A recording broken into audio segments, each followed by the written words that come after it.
அஸ்ஸலாமு அலைக்கும் and hi everyone. எங்கள் ஊர் கொடைக்கானல்லேருந்து கார்லிக் வாங்கிட்டு வந்திருந்தாங்க. ஹில் கார்லிக் வந்து நார்மல் கார்லிக்கை விட ரொம்ப காட்டும் அதிகமாக இருக்கும், ஹெல்த் பெனிஃபிட்ஸும் அதிகமாக இருக்கும், அதே போலவே வாசனையாகவும் இருக்கும்.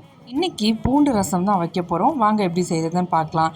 லெமன் சைஸ் புளி எடுத்து ஊற வச்சுக்கோங்க. இப்போ ஒரு பேன் வச்சு அதில் கொஞ்சமாக சீரகம், மிளகு, ஒரே ஒரு காட்டு மிளகா சேர்த்து ட்ரை ரோஸ்ட் பண்ணிட்டு மிக்ஸி ஜாரில் சேர்த்து ஆற விட்டுட்டு பவுட்ரு பண்ணி எடுத்துக்கோங்க. இப்போ 1/4 ஸ்பூன் மஞ்சள், நல்ல பழுத்த தக்காளி ஒன்று கட் பண்ணி சேர்த்து கிரைண்ட் பண்ணிக்கலாம். ஒரு பேன் வச்சு அதில் கொஞ்சமாக நல்லெண்ணெய், ஒரு கைப்பிடி அளவுக்கு பூண்டு சேர்த்து நல்லா ஃப்ரை பண்ணிக்கலாம்.